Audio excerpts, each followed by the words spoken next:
বর্তমানে যে সমস্ত প্রকল্পের বেনিফিট আপনারা পাবেন, অন্নপূর্ণা ভান্ডার, বৃদ্ধ ভাতা, প্রতিবন্ধী ভাতা, যুবশক্তি ভরসা, প্রত্যেকটি প্রকল্পের ক্ষেত্রেই সমস্ত বেনিফিট কিন্তু ডাইরেক্ট বেনিফিট ট্রান্সফারের মাধ্যমে হবে, অর্থাৎ ডিবিটি ট্রান্সফার করা হবে। তো আমি এই ডিবিটি নিয়ে প্রত্যেকটি ভিডিওতে কম বেশি আপনাদেরকে বলেছি। তো আপনাদের এখানে সবচেয়ে বড় গুরুত্বপূর্ণ বিষয় যেটা হচ্ছে, অনেকেরই সঠিক ব্যাংক অ্যাকাউন্টের সঙ্গে ডিবিটি লিঙ্ক করা নেই। তো আপনারা কিভাবে চেক করতে পারবেন যে আপনাদের সঠিক ব্যাংক অ্যাকাউন্টের সঙ্গে ডিবিটি লিঙ্ক রয়েছে কিনা, বা না থাকলে সেটাকে কি করে পরিবর্তন করা যেতে পারে।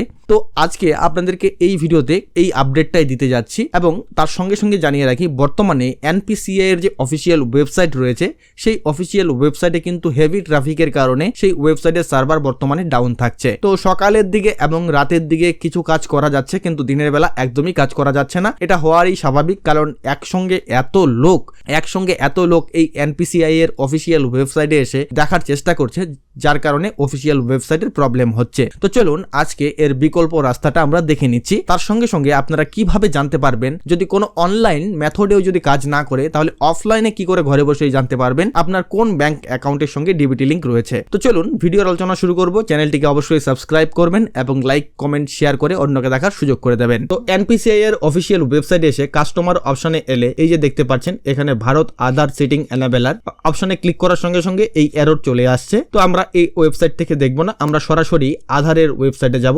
যে কোনো ব্রাউজারে গিয়ে আধার কার্ড লিখে সার্চ করবেন, তারপর এখানে মাই আধার অপশনে ক্লিক করবেন। ক্লিক করার সঙ্গে সঙ্গে এই যে মাই আধার কার্ড, এখান থেকে মাই আধারে আধার সার্ভিসে আসবেন। তারপর দেখতে পাচ্ছেন ব্যাংক সিডিং স্ট্যাটাস। এই যে ব্যাংক সিডিং স্ট্যাটাসে আপনাদের একটা ক্লিক করতে হবে। এখানে ক্লিক করার সঙ্গে সঙ্গে এই ধরনের একটি পেজ ওপেন হয়ে যাবে। তারপর দেখতে পাচ্ছেন লগইন, এখানে লগইন অপশনে ক্লিক করবেন। লগইন অপশনে যখনই ক্লিক করবেন, তো সবার প্রথমেই এখানে কিন্তু আপনার আধার নাম্বার এবং এখানে যে ক্যাপচাটি রয়েছে সেই ক্যাপচাটি দিতে হবে। তবে এক্ষেত্রে আপনার আধার কার্ডের সঙ্গে কিন্তু মোবাইল নাম্বার লিঙ্ক থাকতে হবে। তো মোবাইল নাম্বার যদি লিঙ্ক না থাকে, তাহলে কি করে জানবেন যে আপনার কোন ব্যাংকের অ্যাকাউন্টের সঙ্গে ডিবিটি রয়েছে, সেটাও আজকের ভিডিওতে আলোচনা করছি। তো এখানে আধার কার্ড নাম্বার এবং ক্যাপচাটি দিয়ে লগইন উইথ ওটিপি করবেন। তো আপনার আধার কার্ডের সঙ্গে লিঙ্কেড মোবাইল নাম্বারে একটি ওটিপি যাবে। তো এবার ওটিপিটি দেওয়া হয়ে গেলে এখানে লগইন অপশনে ক্লিক করবেন।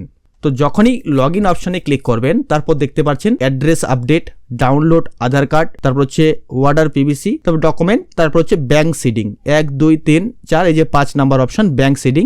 ভালোভাবে দেখে নিন, এই যে 5 নাম্বার অপশন ব্যাংক সিডিং। এই ব্যাংক সিডিং অপশনে আপনাদের একটা ক্লিক করতে হবে। তো যখনই ক্লিক করবেন, তো দেখতে পাচ্ছেন আধার নাম্বারের শেষ 4টি সংখ্যা দেখাবে। তারপর দেখাচ্ছে আপনার ব্যাংক নেম, কোন ব্যাংকের সঙ্গে আপনার ডিবিটি লিঙ্ক রয়েছে, স্টেট ব্যাংক অফ ইন্ডিয়া। তারপরে হচ্ছে ব্যাংক সিডিং স্ট্যাটাস অ্যাক্টিভ, এবং কবে আপডেট হয়েছে সেটাও কিন্তু এখানে দেখাচ্ছে। তো আপনারা দেখলেন যে কিভাবে দেখতে পারবেন কোন ব্যাংকের অ্যাকাউন্টের সঙ্গে রয়েছে। যদি আপনাদের এখানে অন্য কোনো ব্যাংক থাকে বা কোনো ভুল ব্যাংকের সঙ্গে লিঙ্ক থাকে, তাহলে সেই ক্ষেত্রে আপনারা এখানে পরিবর্তন করতে পারবেন। তো সেই ভিডিওটা আমি পরবর্তী ভিডিওতে দেখাচ্ছি। এছাড়াও আপনারা যদি অনলাইনে কোনোভাবেই চেক না করতে পারেন, তাহলে একটা মেথড যেটা রয়েছে, আপনার বাড়িতে যে উজ্জ্বলা যোজনার গ্যাসের যে সাবসিডির ভর্তুকির টাকা যে অ্যাকাউন্টে ঢোকে, অর্থাৎ যে অ্যাকাউন্টে আপনার গ্যাসের সাবসিডির টাকা আসে, সেই অ্যাকাউন্টের সঙ্গেই আপনার ডিবিটি লিঙ্ক রয়েছে, সেটা আপনাকে বুঝে নিতে হবে। তো ধন্যবাদ বন্ধুগণ, প্রথম থেকে শেষ অবধি ভিডিওটির সঙ্গে থাকার জন্য। ভিডিওটি ভালো লাগলে লাইক করুন এবং শেয়ার করে